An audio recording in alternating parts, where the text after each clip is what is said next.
Welcome to A Well Cared For Human, the podcast that tries to convince you that you are 100% normal and an even better than okay example of the human species, despite the fact that sometimes we feel like the craziest, most incapable, or worthless creatures on the face of this planet. I'm Kory, an author, a creative, and the host of the show. Whatever you're bringing to the table today, I hope this episode proves to be a dose of inspiration for you on your quest to become a well-cared-for human. You can find the episode show notes, your free wellness blueprint, and more at awellcaredforhuman.com. And as always, thank you for listening. Hello, humans. It's your host, Kory, and today we're going to talk about the past. And I guess this topic is on my mind because right now, as I'm recording this, I'm rolling up on my mom's 3-year anniversary of her murder. And so I'm thinking a lot about what it is to honor my past with her, all the things that happened to her, to me, the things that happened between us. And there is a balancing act that I have to achieve here in which all of this reflection and this revisiting of old memories that is healthy, that's the difference between honoring her and our life together, and unhealthy, which is dwelling on all the terrible things that happened, all the things that I wish I could change or things that I wish had gone differently. So more specifically, I hope today to clarify the difference between dwelling on our past and honoring our past, because there is a big difference, and it does require some wisdom, some discernment to clearly see those differences, especially if we are wrapped up in an emotionally charged moment. So like I said, it's definitely a balancing act. How to acknowledge what we've been through, how to give ourselves credit, and to be honest about our experiences while not suppressing them, but also not letting them overtake us or ruin our present moment, or even worse, generate fear about the future. And that's definitely where I struggled a lot, not letting my difficult past convince me that my future was also going to be bleak. Because I've mentioned that before, the kind of emotional programming you have to overcome if you come from a chronically difficult situation. If you are exposed to trauma after trauma after trauma, you're going to start to believe that things are bad, they will always be bad, and they will continue to be bad. And so it does take some effort to reprogram the mind. And so honoring our past experiences while avoiding dwelling on negative experiences requires a balanced and intentional approach.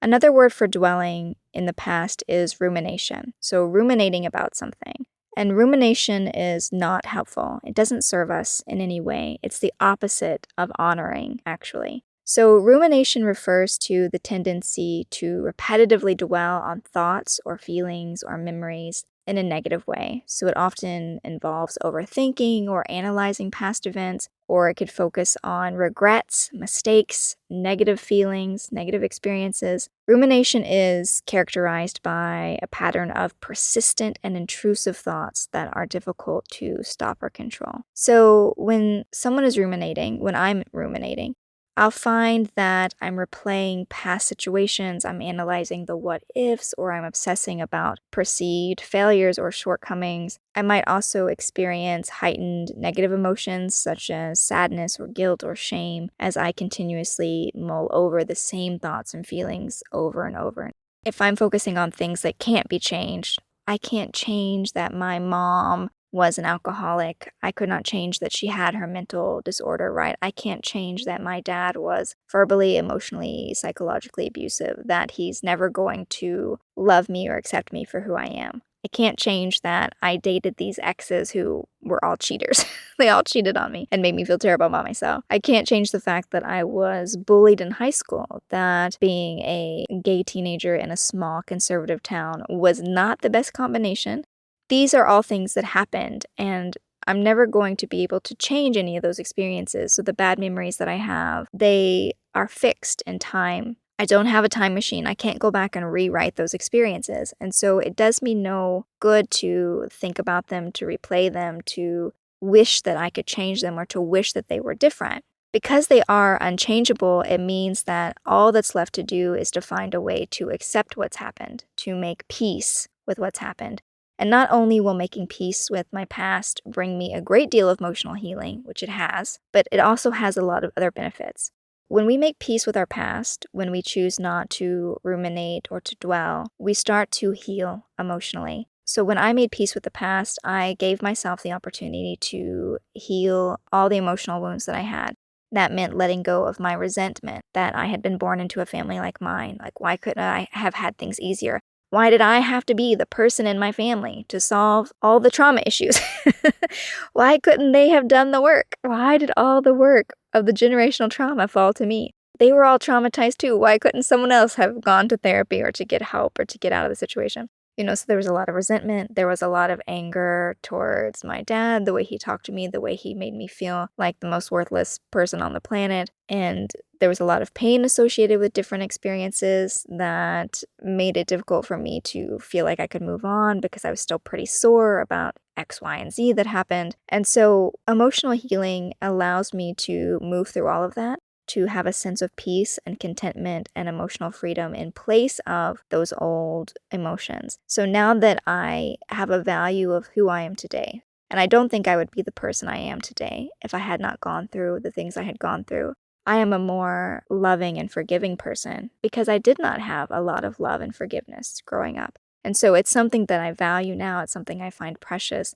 And that's just one example. There are many things, but I now value those experiences, even though at one point I did not. And so that kind of helps connect me to that feeling of peace as well, peace and contentment and appreciation for what I have gone through. It can also help with self-acceptance. So making peace with the past involved me accepting myself completely, flaws and all. It meant embracing everything that I went through, everything I did, past mistakes that I made in my own unique little journey, recognizing what I did and did not do that contributed to who I am today. And this self-acceptance fosters self-love, self-compassion, a greater sense of self-worth. I also have improved my relationships by making peace with the past. So by positively looking at the things that I value, that I care about, that are important to me, and also nurturing those traits in other people, the people that I'm connected to, that has helped. But also if I had never let go of my grudges or my resentments,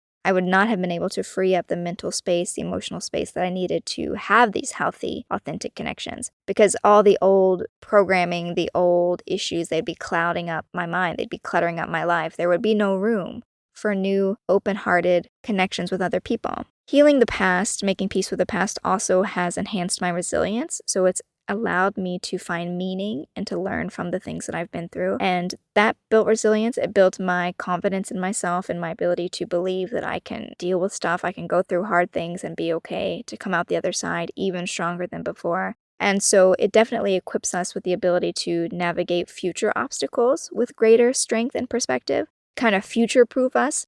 So now, obviously, I would never want to revisit any of the terrible things. If you've been listening to Who Killed My Mother and then this podcast, I've been through some terrible things. I would never want to go back and do those things again. But now that I have an appreciation for my past and what I've been through, I'm less afraid about terrible things cropping up in the future. Because I'm like, look, I have already been through hell. Like, what's possibly going to come up on my horizon that I have not already been battle tested for? So this idea of appreciating where you've been makes you feel more confident about your ability to face the future. It's also increased my present moment awareness. So when I made peace with the past, I essentially freed myself up from the burden of constantly dwelling on what had happened. I did not have to keep replaying everything that happened. I could just be like, it's all done. It's in the past. I don't need to do anything with that anymore. None of that is a part of my life now. My life is so different. And just focus on the good things and the good opportunities, the amazing experiences that have since entered my life. Focusing on that, it has allowed me to be much more present in my day-to-day life, which has been really beautiful. It's also improved my mental well-being. So letting go of negative emotions that I associated with my past has helped me to improve my overall mental well-being. It's reduced my stress, my anxiety, my depressive symptoms. I'm definitely not suicidal or bulimic anymore, which were things that I was dealing with when I was still very much wrapped up in my unresolved trauma and my difficulties. And now I have a lot more freedom to pursue my personal growth by focusing on what self-limiting beliefs do I still have that are stuck in there, what narratives do I have that I want to unprogram. Things that I now understand where they come from. Like, I know why I have this belief that's not true. Maybe it was my dad who convinced me of something. And so now that I understand that and have separated myself from the past, I can be like, okay, well, now we know that's not true. So what are we going to do about it to help deprogram it? How are we going to get it out of our head and not entertain this anymore? And so the focus is just different. It's a lot more space that's been opened up for my growth, for my self-discovery, figuring out who I really am. It's really hard when you're in a traumatic situation for a long time or you're dealing with difficult circumstances. You lose sight of who you are. Like, you just don't know who you are. You're reacting to everything and you don't have a clear sense of your abilities as a person. And so it's really beautiful when you can let go of all that. You can just push all of that aside. I don't want to use the word push. I worry that people hear that and they think suppress. I don't want to say suppress, but you process it. You process it to the side. Can I say that? You process it and it's out of the way. And because of that, you have a lot more space and you're able to focus on new goals, new aspirations, on increasing happiness and life satisfaction, the things that matter. Giving yourself a greater sense of happiness and focusing on making more positive relationships, for example, if you listen to last week's episode, or cultivating self-acceptance, or having just a general overall sense of well-being. And so those are all the positive things that can happen if you let go of the past, which is very different than if you ruminate instead. If you're dwelling on the past, if you're focusing on the past, then you have more stress, anxiety. You're thinking only about the things that could go wrong, about all the terrible things that have happened. Maybe you have heightened depressive symptoms. So, for example, a lot of negative thought patterns or feelings of hopelessness or the inability to find positive solutions or perspectives. It also impacts our ability to solve problems or make decisions. If we're really struggling with the past or the things we can't change, if we're just going it over and over again in our mind, and we're trying to change the unchangeable, because again, the past is fixed, it's happened, it's done. And so if we're focused on trying to change something that we can't change because it's over and done, it prevents us from seeking solutions or action to our current present day issues, right? We're stuck in the cycle of overthinking rather than being proactive about the challenges we have now in our present life. And ruminating also affects our relationships. It can negatively impact relationships. So, for example, when I first started building friendships or dating outside of my trauma situation, my negative beliefs, my expectation of the worst could happen, that put strain on the people I was trying to make relationships with because they did not understand why I was expecting the worst to happen. They didn't understand why I thought this was terrible. Anytime now we're going to explode. They didn't understand that, right? Because we were coming from very different places in our lives. And so instead of ruminating, there are several things that you can do to break that habit of dwelling on the past. Mindfulness and self-awareness is something that I use to break my habit of dwelling on the past. Developing mindfulness helped me to become more aware of my thoughts, of my emotions without judgment.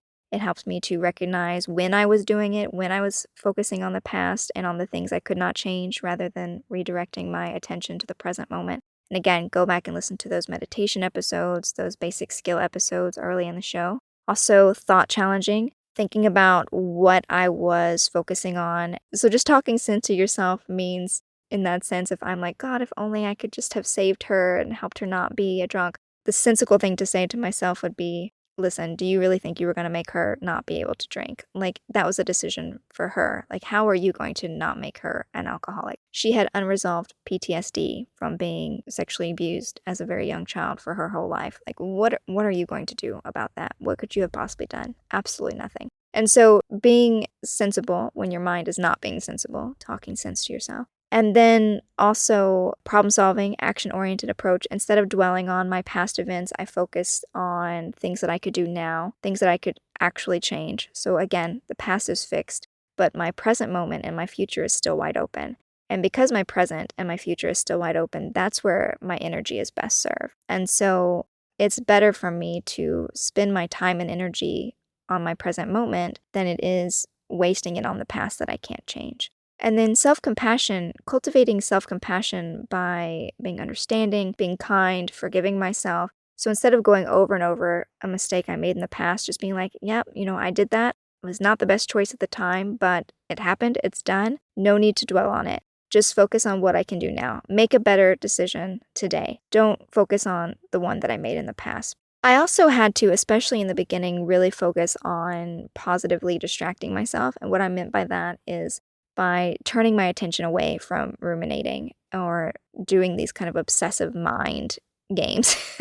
So if I found myself obsessing about something bad that had happened to me in the past and wishing that I could go back and change it, or being like, oh God, it was stupid that I did X, Y, and Z. If I just turn my attention to something else, like, okay, I'm going to exercise now, I'm not going to think about that, or calling up a friend that I could talk to, or playing a game, or painting something, or doing anything else, just kind of distracting myself, it's also interrupting the cycle. I don't necessarily like to rely too much on distraction because I think it interrupts our ability to practice mindfulness and presence. But in the beginning, when my rumination habit was really strong and it was really hard just to interrupt the momentum of it because it was so strong, I did find that this distraction strategy was really helpful just to break up the momentum. And there was no other really technique I could use at that time. So I wouldn't rely on distraction long term. But if you're just now trying to break the habit of something, distraction might be a great place to start because it is effective in just kind of instantly like waving something shiny.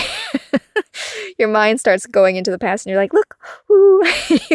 Like you wave something at the mind and it's like, oh, what is that? Or it forgets to be depressed and obsessed with the past. And then I also found a lot of help through support. So reaching out to friends or to people that I paid, for example, like therapists, who would help me kind of work through letting go of the past, rejecting this kind of notion that I had to go back there and fix it somehow, which was impossible, and being able to have someone to bounce off my ideas, my perspective, give validation for the things that happened. They could also provide strategies of things I could try to help me process that. All of that contributed to my ability to break the habit of dwelling on the past, of ruminating. And it does take time, like anything else that we do when we're reprogramming the mind. It's like a muscle. It takes time to train the muscle. It takes effort to train the muscle. But if you're patient with yourself and you're committed to making those changes, you can absolutely break the habit of dwelling on the past. And again, the keys to that, I think, are good self-care, self-compassion, trying to stay focused on the present and the future much more than the past.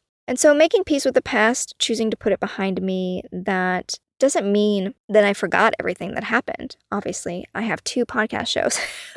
I have not forgotten anything. And so it doesn't require that I downplay my experience or pretend that things didn't happen. You can still connect with those experiences without letting them poison your present life or your future. Here are some strategies that help me to honor my past, to be acknowledging of the things that happened, and at the same time not getting caught up in negative rumination or dwelling. One thing that I do is I focus on purpose. I reflect on the purpose.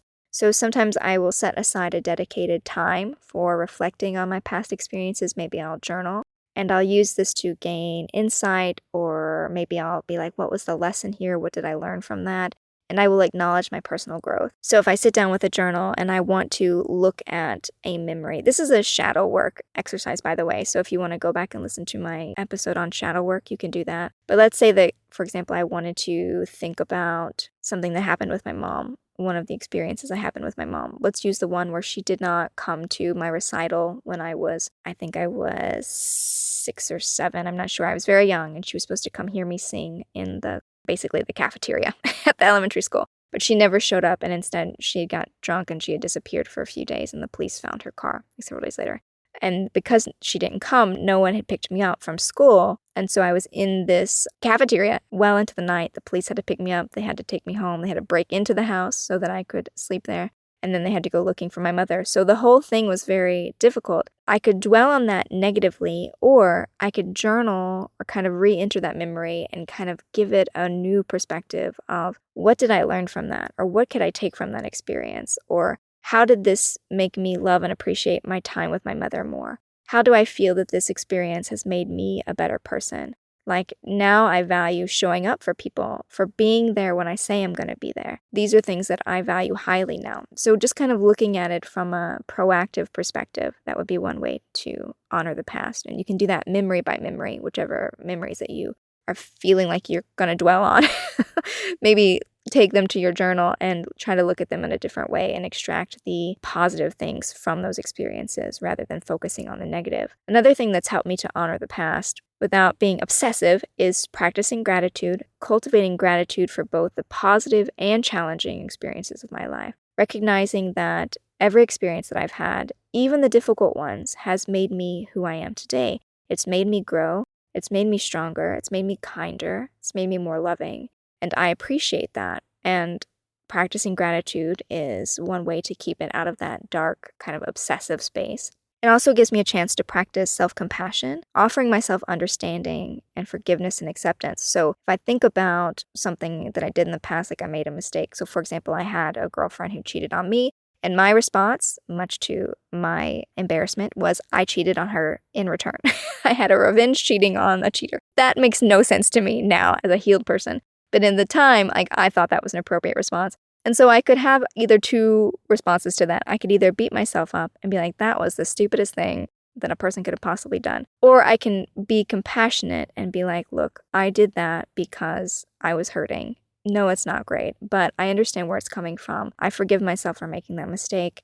I'm not going to try to right wrongs with more wrongs in the future, so on and so forth. And so there's an opportunity to practice self-compassion for the things that you've been through, that you've gone through as well. And then also focusing on the present moment pretty much makes it impossible to be obsessive about the past. Now I try to only go into the past to mine it for strength. So instead of dwelling on the negativity, I use my past experiences as a source of strength and motivation. Like, look how far I've come in 15, 20 years. Think about where I'll be in 15, 20 more years of pushing myself and growing. Like, that would be amazing. And so if I was able to overcome that, think about what I can overcome next, and so on and so forth. Using it as motivation to keep moving, to keep practicing the self-love and compassion and acceptance that I think makes my life feel very fulfilling. And also, I have found a lot of healing in sharing my story. So sharing my story with you guys, sharing my story on the podcast or in the memoir. Sharing my experiences with other people was a way to promote my own growth, to try to connect with others, to try to heal other people, to offer them encouragement and guidance on their own journeys of healing and understanding and self-love. And so you could also try sharing your story with other people in order to kind of make peace with your past. Whatever you want to do, just remember that honoring your past involves recognizing its significance, its importance to your life, and that you can integrate those experiences into your present moment without it being negative. You don't have to let the things that happened in the past overshadow your present and your future. You can be grateful to the things that happened. You can cherish and appreciate the things that happened, and also not let that darkness be a part of your present moment. And if your present moment is dark, which is very possible, some of us are still there, you can make a resolution to honor your present moment, knowing that one day it will be your past, and to embrace the lessons that you're learning now, the growth that you're experiencing now, and just focusing on bringing as much fulfillment and meaning to your life as you can right now.